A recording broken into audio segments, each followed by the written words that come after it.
Foi impressionante a mudança no quadro político brasileiro nos últimos 30, 40 dias. Em pouco tempo, a situação se transformou quase que por completo. A principal razão, como você sabe, foi o agravamento realmente dramático da situação de saúde pública, com o aumento vertiginoso do número de casos, do número de mortes no nosso país. Esse agravamento da pandemia, esse descontrole, tem sido atribuído com razão ao governo federal.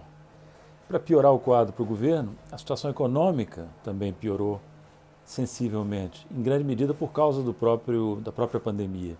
A economia ameaça entrar em recessão, o desemprego está aumentando, o subemprego também, as taxas de desemprego medidas pelo IBGE alcançam níveis recordes, a pobreza e a miséria estão se espalhando pelo país. Então o quadro é muito difícil para o governo brasileiro. O prestígio do governo sofreu um abalo enorme e dificilmente vai se recuperar no curto prazo, no meu entender. Nós precisamos ressalvar, claro, que a situação da pandemia é um desafio imenso. Qualquer governo brasileiro, por melhor que fosse, teria grande dificuldade de fazer face a esse problema, a esse desafio. O Brasil também não é o único fracasso no mundo. Há outros casos, inclusive de países desenvolvidos. Vejam o caso da União Europeia, que vem tropeçando feio também em matéria de combate à pandemia. Mas o Brasil, também é justo dizer, é um caso singular em termos de incompetência, do governo federal notadamente. Incompetência não só singular, como criminosa, porque muitas das mortes que ocorreram poderiam ter sido evitadas se tivesse sido seguida uma política mais séria, mais eficaz de combate a essa doença desde o ano passado.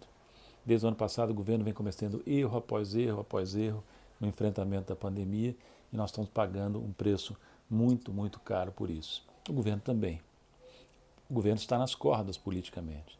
Vem perdendo o apoio, por exemplo, das classes dirigentes. A turma do dinheiro e do poder vem se descolando, vem dando sinais de que está se descolando crescentemente do presidente da República. Aquela carta aberta, escrita por economistas, banqueiros, empresários, sobre a saúde pública, com críticas severas ao governo federal, foi um sintoma disso. A turma da bufunfa teve um acesso de lucidez, tardio é verdade, mas antes tarde do que nunca, né? E essa carta sinalizou, a meu ver, junto com outros fatos que têm vindo à tona, uma tendência da elite brasileira a perceber finalmente que esse governo constitui uma ameaça enorme ao país e aos interesses empresariais e financeiros da própria turma da bufunfa. Outro sintoma disso é a mídia corporativa. As televisões, os grandes jornais que estão se descolando cada vez mais, estão cada vez mais críticos e mais severamente críticos do governo, né? Tentam ainda preservar a agenda econômica de Paulo Guedes, mas com a convicção decrescente, porque percebem que Paulo Guedes é parte integrante do desastre bolsonarista, e não é por acaso que ele é ministro de Bolsonaro. Essa mistura de fundamentalismo ideológico com inépcia administrativa tem caracterizado também a área econômica do governo Bolsonaro. Para culminar, houve dois fatos importantes nas últimas semanas. Sintomas de rachadura na base de apoio parlamentar. O Centrão, mais uma vez, demonstra que não vai carregar a alça de caixão.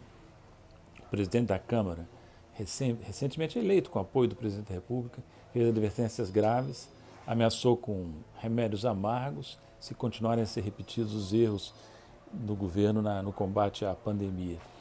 E, para fechar tudo, houve a crise militar que levou à saída do ministro da Defesa e dos comandantes das três forças, uma crise de uma gravidade muito grande, talvez a maior crise na área militar que se tem notícia desde 1977, quando o general Geisel demitiu o ministro do Exército, Frota, né? Tudo isso é muito positivo.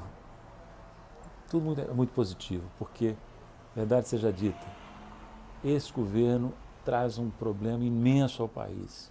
E quanto mais cedo nós pudermos nos livrar desse governo, melhor.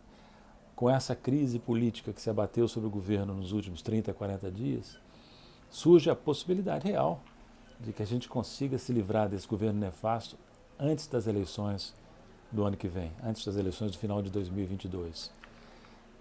O governo já deu motivos, o presidente já deu motivos de sobra do ponto de vista jurídico para sofrer o impedimento.